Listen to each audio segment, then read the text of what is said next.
This video will cover breast cancer screening and breast screen in Australia. So first we'll talk about some statistics on breast cancer and breast cancer screening. The incidence of breast cancer by 75 years is about 1 in 8 women and 1 in 668 men in Australia, which means that by 75 years about 13% of women will develop breast cancer in their lifetime.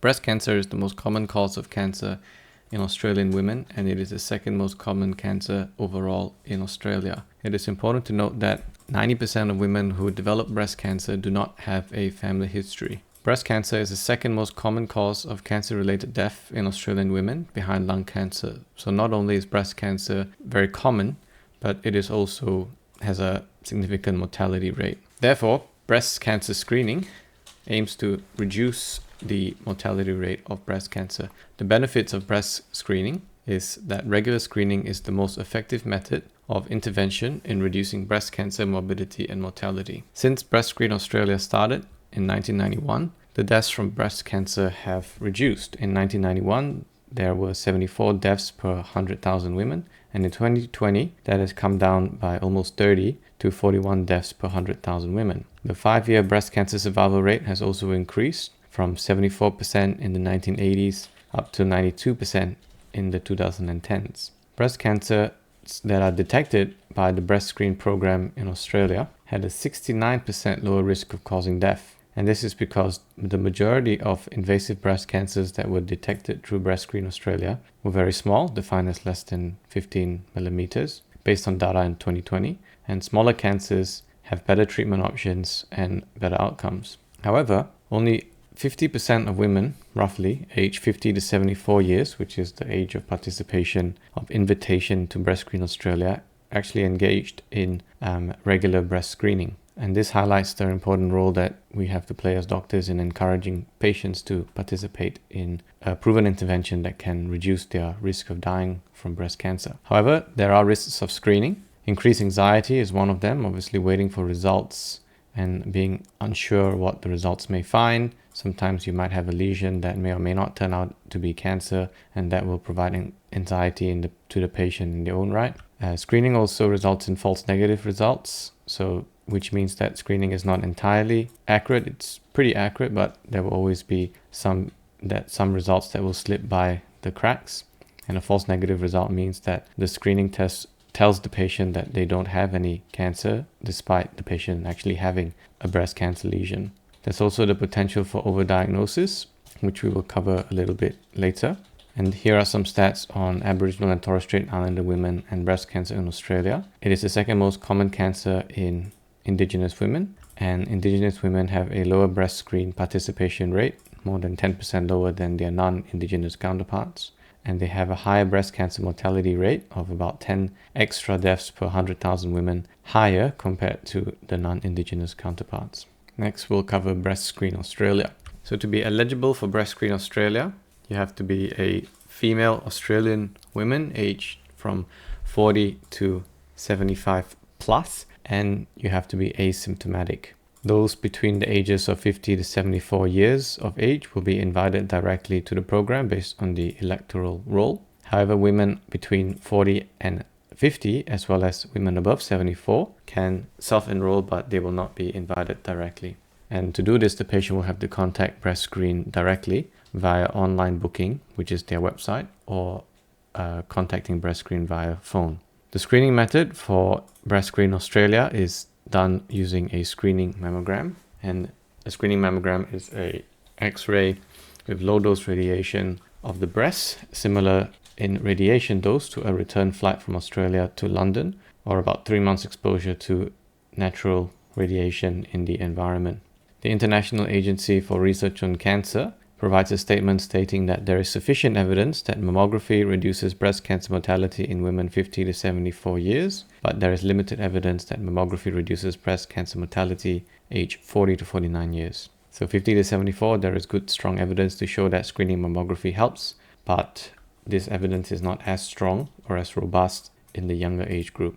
And this is because one of the biggest risk factors for breast cancer is age. And breast cancer risk increases significantly from the ages of 50 onwards. So what is not recommended as part of a screening program in Australia is breast self-examination. So the IARC states that there is inadequate evidence that a breast self-examination reduces breast cancer mortality when taught or when practiced competently and regularly. Clinical breast examination done by a clinician for average risk women as a screening tool is also not recommended.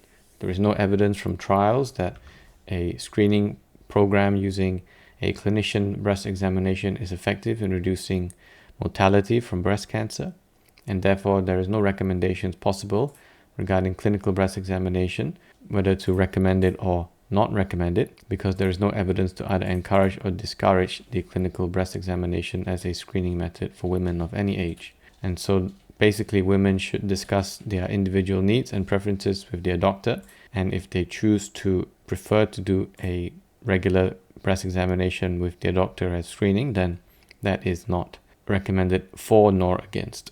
MRI breast is not recommended as a screening tool for women at average risk. MRI breast may be used as supplemental screening for women at high risk, but for the average risk women in the population, MRI breast is not needed, nor recommended. What is not recommended is a screening mammogram for women under 40 years of age, and this is because women under 40 years have a higher breast density, and when there is higher breast density, which we will cover later, mammograms become less sensitive. Furthermore, there is also insufficient evidence that breast screening reduces mortality in women under 40 years of age. For women above 74, there is insufficient evidence for a reduction in mortality for these women if they engage in the screening mammogram. However, they can still screen if they choose to do so after having a shared decision-making and discussion with their doctor. All women are advised and should be educated and made aware of how their breasts normally look and feel, and they should report any new and unusual changes to their GP. Such changes include lumps, nipple changes, nipple discharge, skin changes, unusual breast pain that doesn't go away. This is the process that you can educate your patients about as they go through breast screening in Victoria, but similar process applies to other states. So step 1 is that the patient will first book their breast screen appointment online or via the phone, and in Victoria the number is 13 20 50, and no referral is required from their GP. The patient will then have a screening mammogram performed by their radiographer at a dedicated breast screen clinic. The results will be reviewed by 2 separate radiologists, and the results should be available in about 2 to 4 weeks. The results will be sent to the patient directly, and if the patient consents, then a copy will be given to their usual GP.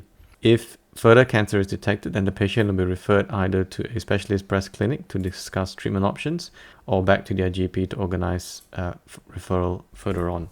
If further tests are required, such as the mammogram has picked up an area on the scan that could be suspicious, then the patient will be notified and recalled for further testing. Further testing may include a breast examination by a specialist, 3D mammograms, breast ultrasound, or breast needle biopsy.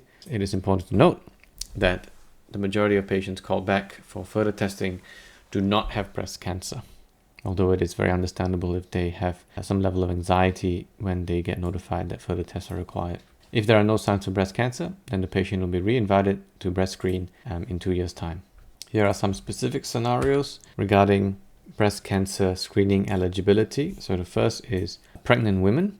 So pregnant women are not recommended to have breast screening because of the risk of radiation and the potential harms to the developing fetus. Women who are breastfeeding are also not recommended to have breast screening. That is until they are 3 months after stopping breastfeeding. So 3 months from after they stop breastfeeding, they will become eligible again for breast cancer screening. And this is because screening is less effective due to the increased breast density during breastfeeding. During breastfeeding, the amount of fibroglandular tissue that produces milk increases, and that will mask potential breast cancer lesions. Women who have breast implants are eligible for screening. They just have to notify the mammographer that they have a breast implant so that they can take images and that the radiologist will be aware that the patient has a breast implant in place. If the patient has a past history of breast cancer or ductal carcinoma in situ, then they are still eligible for screening, although these patients will typically be under the care of a cancer team. However, if the patient has been more than 5 years since their diagnosis, they are no longer automatically re-invited. So if they've had breast cancer, it's 5 years since the diagnosis, they won't be automatically sent a mailing invitation to the patient, and the patients therefore must re-enroll by contacting breast screen again. but they can and are eligible for breast screening. If the patient has been discharged by the oncology team because there's no need for any further follow-up, although this usually doesn't happen, they tend to at least review them once every 12 months, then they can return to breast screening if they are advised and after they have been discharged from the oncology team. For patients with lobular carcinoma in situ and atypical ductal hyperplasia and atypical lobular hyperplasia, so these lesions are not breast cancer, but they do increase your risk of developing breast cancer. Patients who have these lesions will be eligible and are eligible for breast cancer screening. And the difference between them and the usual breast cancer screening program is that they will be invited by Breast Screen Australia for annual screening up to 74 years. So usually it's every 2 years, but patients with LCIS or atypical ductal or atypical lobular hyperplasia will be invited for annual screening instead. If patients have symptoms, then they will not be eligible for screening because these patients will need to have diagnostic imaging for a more targeted and quicker investigation, because diagnostic imaging is more focused on the area or lesion of interest, whereas screening is generalized. It will not look at any particular lesions because it's a screening mammogram.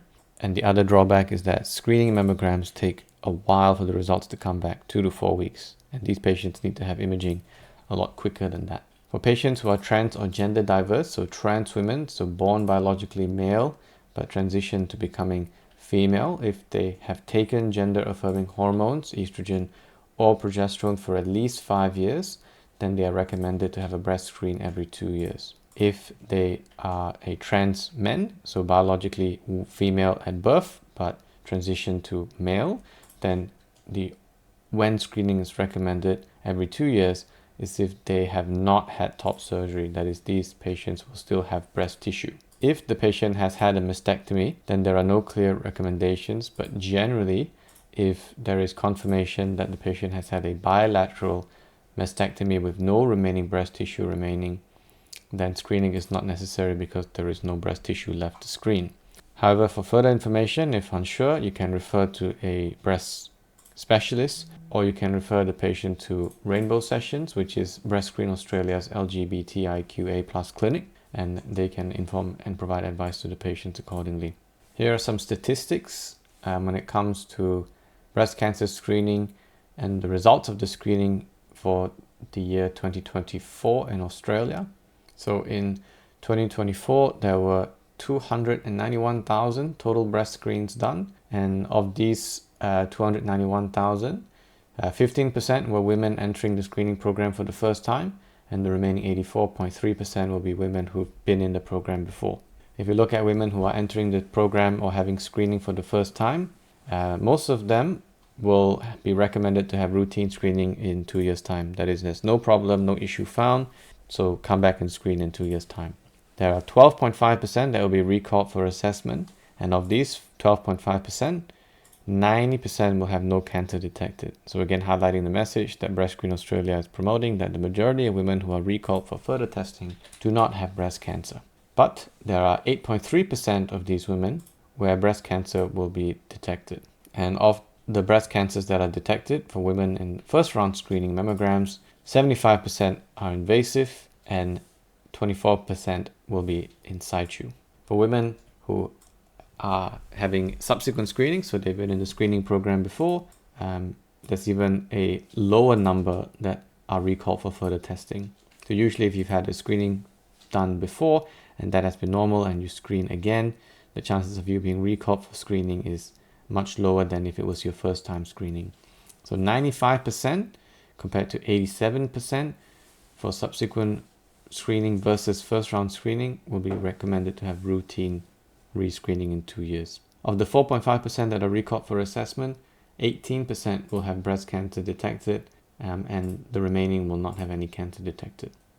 Of the 18% breast cancer that are detected, about the same as the first time screener, 78% will have invasive breast cancer, and about low 20% will have a ductal carcinoma in situ. And the summary is that for most women who are recalled for further testing, most of them do not have breast cancer. But of the breast cancers that are detected, the majority are invasive. But note that the majority of invasive breast cancers that are picked up by Breast Screen Australia are small and have better outcomes than if they were picked up later. So next we cover breast density. Breast tissue is composed of three parts. There is fatty or adipose tissue. Number two is glandular tissue, which is the milk producing part of the breast. And there's also a connective fibrous tissue part that provides structure and support. So fat, glandular tissue, and connective/fibrous tissue. Breast density is the amount of fibroglandular tissue in the breast. So the amount of milk producing and connective tissue in the breast, so excluding the fatty adipose tissue part. And this is measured on a mammogram, and it cannot be assessed on a physical examination. It can only be assessed on imaging. Breast density is categorized according to the BI-RADS system, which stands for Breast Imaging Reporting and Data System. The BI-RADS system has 4 categories. Category A is the least dense, whereas category D is the most dense. So category A, the breasts are almost entirely fatty, and 10% of Australian women have category A breasts, so very less dense. Category B, there are scattered areas of fibroglandular tissue, and 40% of Australian women fall into this category. Category C is heterogeneously dense breasts, which may obscure small masses, and 40% of women fall in this category. And category D is extremely dense breasts, which lowers the sensitivity of mammography, and 10% of women fall into this category. So it's 10% for A, 40 for B, 40 for C, and 10 for D. Here's an image that shows the BI-RADS category of breast density. So category A is mostly fatty. There's not much fibroglandular tissue, which will show up as white on a mammogram. Category B is a little bit more. Category C, again, more breast density, and it's a bit more heterogeneously, so not completely uniform, but still a moderate amount of breast dense tissue in the breast. And category D, you can see almost the entire breast is covered by fibroglandular tissue. Here is another image which shows how difficult it is to pick up a cancerous lesions if the breasts have high density. So here is a category A breast, and here's a spot of cancer. Very easy to spot, shows up because compared to the surrounding structures, this white dot, which is the cancer, is much more obvious. In category B, still easier to pick up, but becomes a bit harder. Category C, you can see a lot more tricky, and category D is very, very hard. So what are some influences on breast density? So age is the main influence.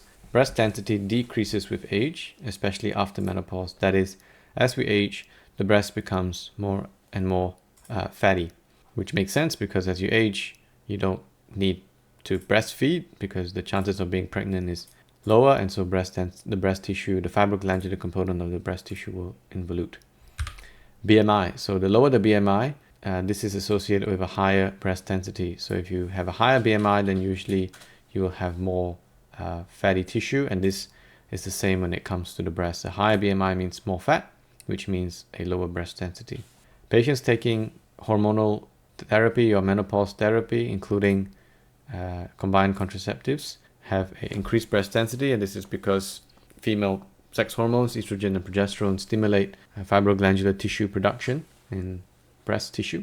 Parity, so if you've had children, it reduces your breast density, and this is because once you've had children, you'll breastfeed, and when you breastfeed, at the time of breastfeeding, fibroglandular tissue will increase in order to produce more milk. However, once the breastfeeding period is over, there is a process of post-lactational involution of this fibroglandular tissue, such that the more children you have, the more the fibroglandular tissue involution occurs, and so the density of the breast reduces. The first disadvantage of breast density is what we call a masking effect.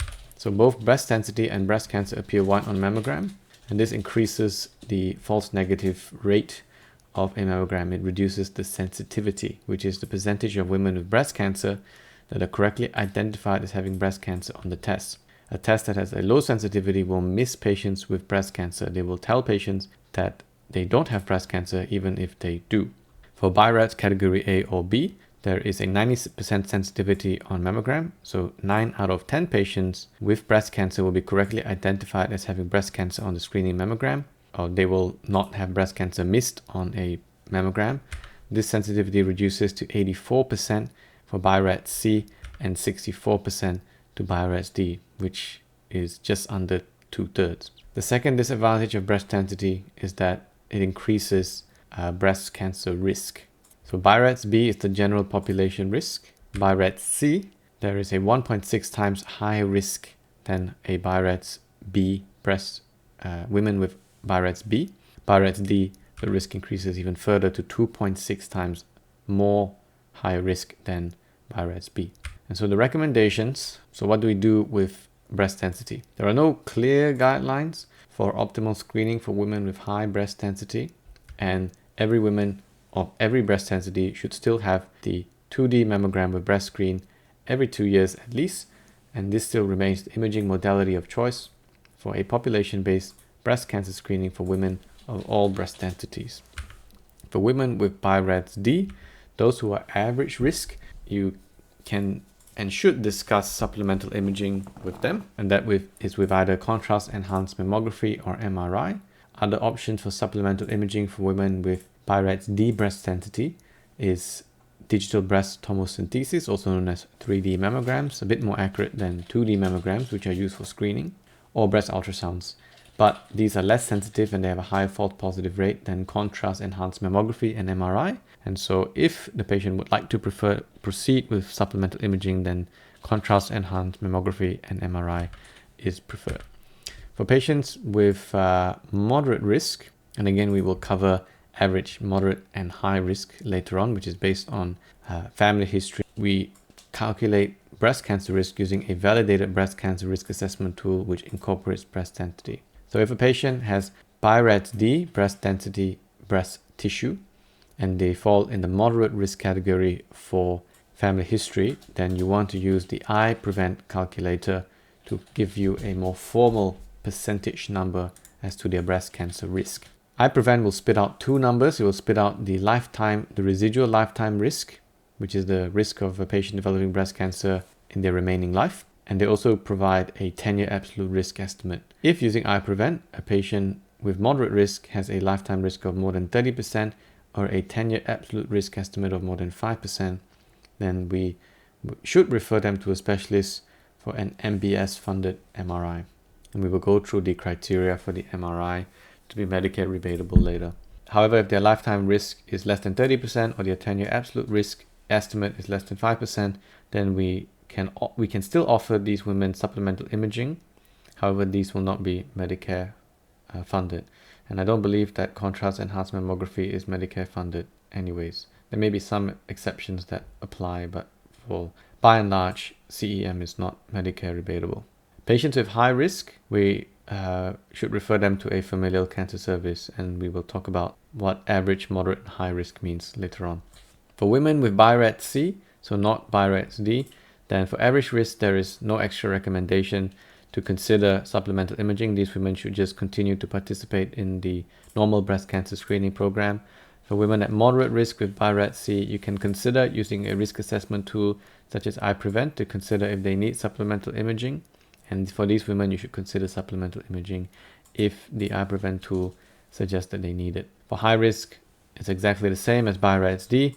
Refer them to the familial cancer service as above. So the main difference is that for women with BI-RADS-C, average risk, you don't have to do anything extra. For women with BI-RADS-D, you should always discuss supplemental imaging with them. For both women with BI-RADS-C and D, you can and most likely should use a iPrevent calculator to calculate their breast cancer risk. However, this is more important and more recommended in patients with BI-RADS-D, especially if they are at moderate risk. So this here is the flowchart from the Department of Health, Disability and Aging in the University of Melbourne that provides a very good summary for women with different breast density categories and their risk level as to the recommendations we should do next. So we'll start with BI-RADS-D because that's important, and a lot of this will be repeating what I said previously. So for BI-RADS-D, if they're at average risk, then we recommend mammography screening every 2 years. and this applies to women of any breast density. However, for BI-RADS D at average risk, you can consider supplemental imaging with contrast-enhanced mammography or MRI. BI-RADS D, moderate risk, you should calculate their breast cancer risk using a risk assessment tool such as iPrevent, and if their risk lifetime is greater than 30% or 10-year risk more than 5%, refer them to a specialist for an MBS-funded MRI breast. If the numbers are less than these, less than 30% lifetime, less than 5% 10-year, then you can consider offering them additional imaging, but these may not be Medicare funded. If the patient's at high risk, doesn't matter if they're BI-RADS D, C, A, or B, you should always refer them to a familial cancer service. For BI-RADS C, average risk, normal screening. BI-RADS C, moderate risk, consider using the iPrevent tool and also consider discussing supplemental imaging with them. BI-RADS A or B, average and moderate risk, doesn't matter, they are just part of the normal screening program. This here is a table, again from the same Department of Health, Disability and Aging and the University of Melbourne, that covers and compares the supplemental imaging modalities for breast cancer screening and the risk and benefits of each. So we'll start with MRI. So MRI increases the sensitivity of any breast cancer that is picked up. So you will pick up an additional 16 cancers per 1,000 women screened compared to your usual mammogram. However, MRI may not be as accessible, especially in rural and regional areas. There may be an out-of-pocket cost if they are not funded or covered by the MBS criteria. There is a high amount of false positive, and so because you are increasing the sensitivity, you are picking up more cancers, but you are also picking up lesions that will not become cancerous as well. MRI will put the patient in quite a confined environment, and so those who have claustrophobia may may have an issue with MRIs, and you require contrast. And it is expensive if it's not covered by Medicare. If the patient is eligible for an MBS-funded MRI breast, this can only be referred by a specialist, not by a GP. Contrast-enhanced mammography, similar to an MRI breast, picks up an additional 16 cancers per 1,000 women screened, and similar issues of accessibility, out-of-pocket costs, and high false positives as MRI will apply. Contrast-enhanced mammography also exposes the patient to a higher amount of radiation than normal mammography, and there is iodine-containing contrast required. So if the patient has an allergic reaction to iodine, then they cannot use contrast-enhanced mammography. There is no MBS item number for supplemental imaging following screening for contrast-enhanced mammography. Ultrasound, lower sensitivity, addition of 4 cancers per 1,000 women screened, but the main difference is that it is widely available, it is usually cheaper, but it is operator dependent and is not as accurate compared to CEM or MRI. Likewise, digital breast tomosynthesis, which is a 3D mammogram, only picks up an additional 1.7 cancers. There is more radiation, but it is widely available and cheaper, similar to an ultrasound. MRI and contrast-enhanced mammography are the most sensitive imaging tests to detect breast cancers that may be masked when using mammography due to breast density, but they are not universally available in Australia. DBT and ultrasound are less sensitive and has a high false positive rate. Supplemental imaging may incur out-of-pocket costs for the patient. So, for patients that are getting an MRI breast, what is the criteria for them to be Medicare funded? So the item number is 63464, and that's for MRI breast for breast cancer screening or surveillance. The first criteria is that the patient must be under 60 years of age and asymptomatic. The second is that the patient must be deemed to be at high risk of breast cancer, as long as they fit one of the following definitions. The first is that they've had genetic testing that identifies a high-risk breast cancer gene mutation either in the patient themselves or in a first-degree relative. The second is that the patient has a history of breast cancer before turning 50 years. The third is that the patient has a history of mental radiation therapy, such as for lymphoma.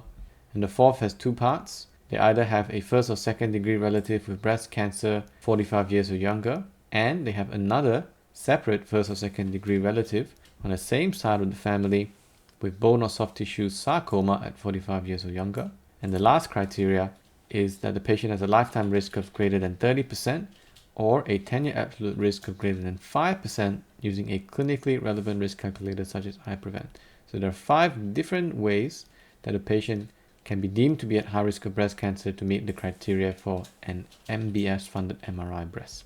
However, as mentioned before, this needs to be requested by a specialist or a consultant physician. It cannot be requested by a GP. Screening MRI increases sensitivity, but it increases false positives in average risk women with high breast density. And so for average risk women, MRI breast is not recommended. The last topic to touch on is overdiagnosis from mammographic screening. What does overdiagnosis mean? Overdiagnosis means breast cancer that was diagnosed by screening that would not otherwise have been diagnosed during a woman's lifetime. That is, these breast cancers would never have become clinically apparent during a woman's life, and they would never have caused any problems. But because the woman engages in screening, it is picked up. It is impossible to predict and diagnose which cancers are overdiagnosed. The estimated rate of overdiagnosis is 8 out of every 1,000 women screened every 2 years, age 50 to 74. And the risk of overdiagnosis is the risk of overtreatment, so treating a cancer that would otherwise not have required treatment. And there's risks of surgery, risk of and side effects of radiation and chemotherapy. However, Cancer Australia has stated that the risk of overdiagnosis does not outweigh the benefits of screening. That is, no women should forego screening because of overdiagnosis concerns. For age group 50 to 69 years, screening reduces breast cancer mortality by about 21 to 28%, and this is considering that only 50% of women participate in breast screening Australia. The reduction of breast cancer mortality is likely to be higher than this number if more women participate in the breast screening program. Participation in breast screening results in 8 deaths prevented from every 100 women screened every 2 years, age 50 to 74. So while the estimated rate of overdiagnosis is 8 out of every 1,000 women, simply by participating in breast screen, you save the same number of women from dying from breast cancer if they screen every 2 years. And so the statement from Cancer Australia is that a majority of breast cancers found through screening would be progressive and would become symptomatic within a woman's lifetime if left untreated.